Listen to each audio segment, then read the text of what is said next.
Comenzamos entonces este primer video de marco contextual eh, en el cual vamos a trabajar con la visión hegemónica blanca, que es fundante de la nación, pero que se va constituyendo a lo largo de toda su historia colonial y nacional. Y entonces veremos cuestiones históricas, político-institucionales, culturales, etcétera, para que tengan como referencia esta visión para todo lo que vamos a ver después. Vamos a ver cuestiones del periodo colonial y el periodo nacional, es decir, el colonial va desde el siglo XVII, con la llegada de los colonos británicos, hasta 1776, que es la declaración de la independencia, el 4 de julio, y el periodo nacional, en su configuración como nación, recién los Estados Unidos empiezan en 1791, cuando se aprueba definitivamente la Constitución. Vamos a ver unos más o menos cuatro o cinco constructos culturales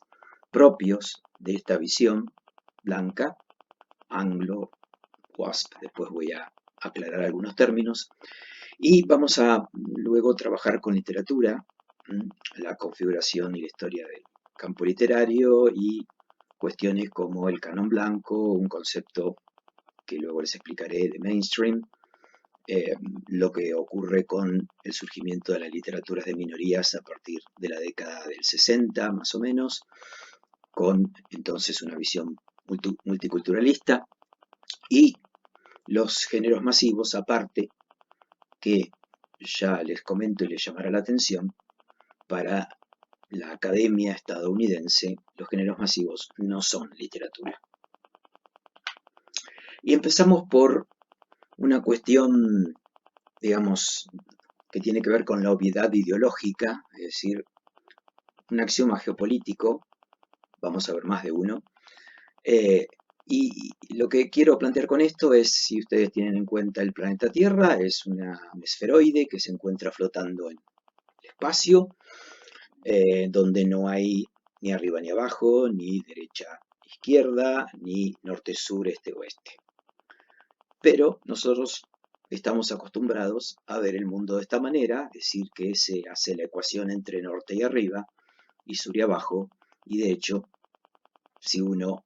lo mirará así, la cuestión primero es ¿por qué no? Y segundo, sería más difícil de identificar en los mapas y planisferios, etcétera, si uno los da vuelta. Es decir, uno está tan acostumbrado a esta visión que la da por descontado, pero es producto de una visión puramente ideológica y arbitraria, que es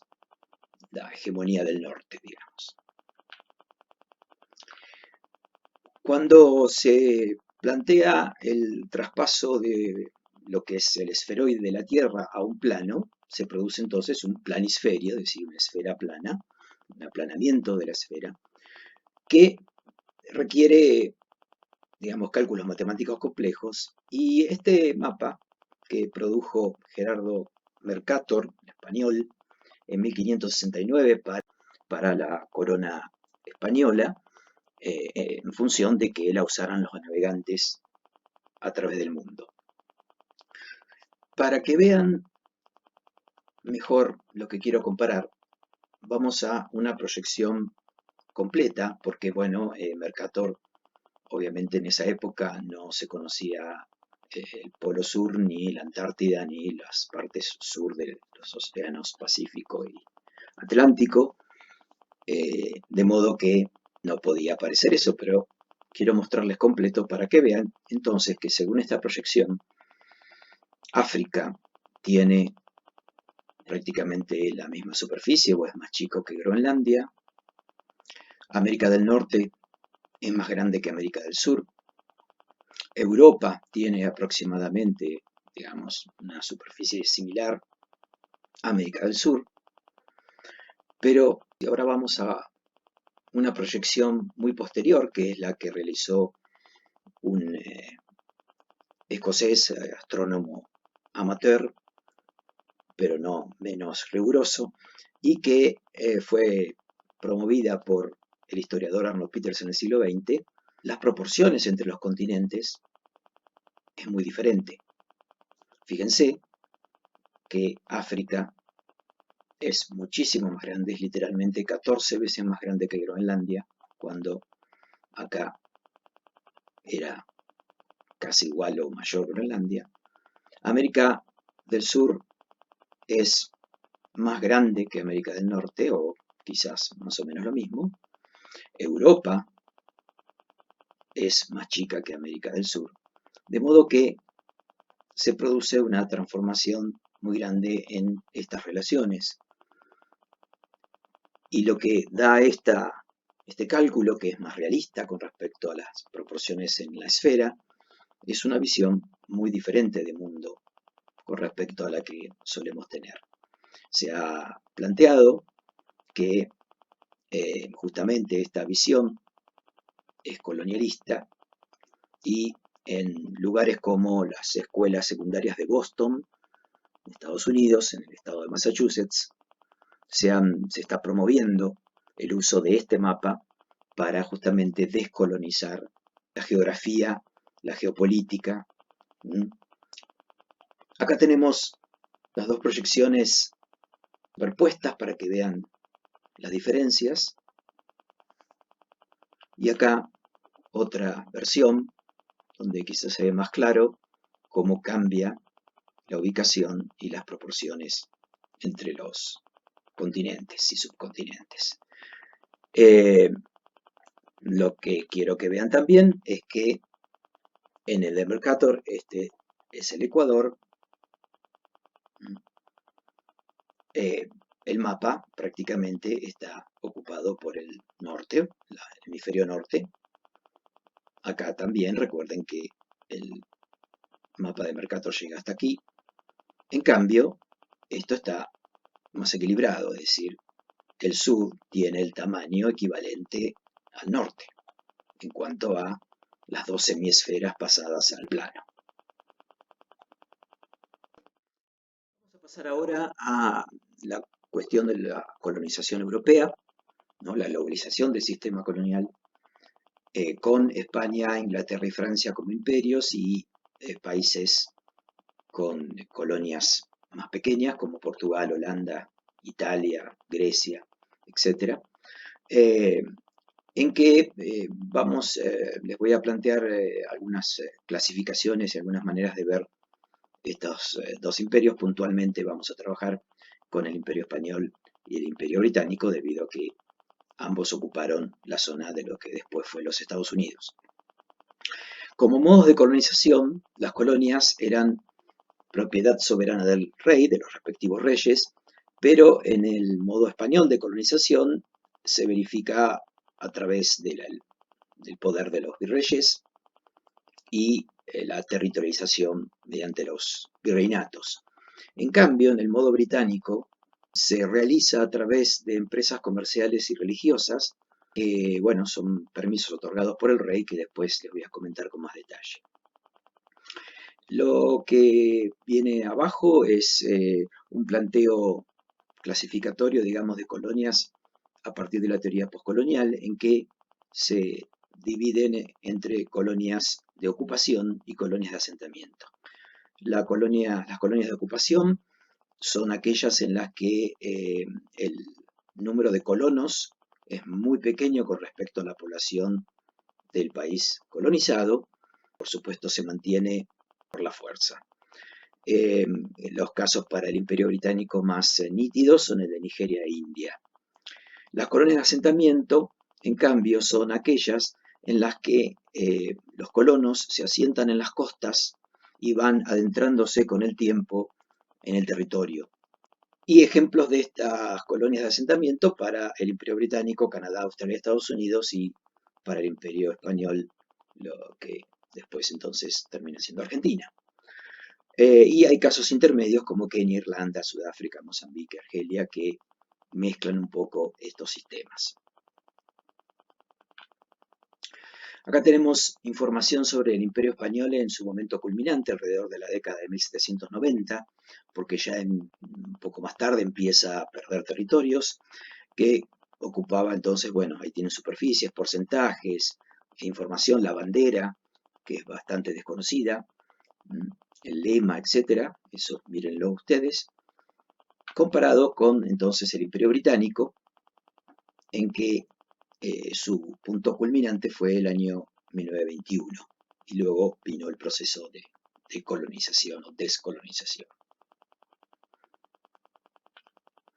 En cuanto a la forma de gobierno, aquí tienen un esquema de las instituciones españolas, en que por supuesto entonces el rey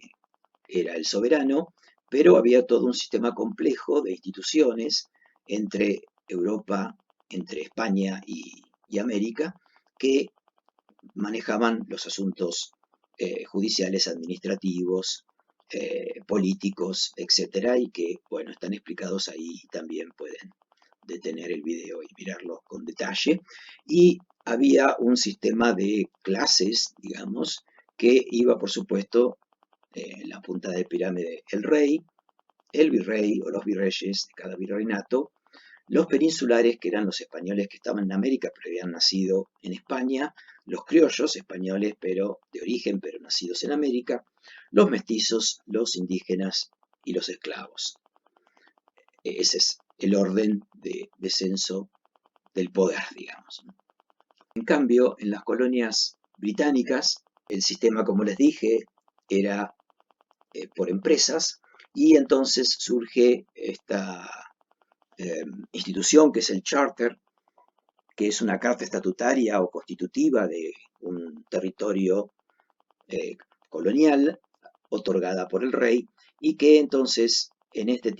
primer tipo de colonia se constituían en compañías comerciales corporativas colectivas, o también llamadas colonias constitucionales. El segundo tipo de colonización fue a través de propietarios, o sea, el rey le daba a una persona puntual un territorio en América, por ejemplo, lo que primero fue la colonia de Pensilvania y luego el estado de Pensilvania fue un territorio otorgado por el rey a un señor muy rico llamado William Penn, cuáquero, de religión cuáquera, que quiso producir una colonia con gente de su religión en América. Y finalmente las colonias reales, que eran directamente controladas por la corona. La llegada de los colonos entonces británicos a América del Norte, el continente estaba cubierto de tribus nativas, y lo que plantea este mapa es justamente la distribución geográfica y cultural, en que cada conjunto de tribus que están en un color diferente eran tribus conectadas desde el punto de vista cultural, idioma, etcétera, y que se conectan bastante con la zona geográfica, esas diferencias culturales, porque, bueno, tenemos, por ejemplo, en la zona más cercana al Atlántico, toda una zona originalmente boscosa, las zonas de planicies o praderas en el centro del país, una zona más desértica en el límite entre lo que es ahora Estados Unidos y México, y bueno, la zona del Ártico, con una cuestión climatológica muy diferente, así que bueno, esas culturas y esas tribus están emparentadas por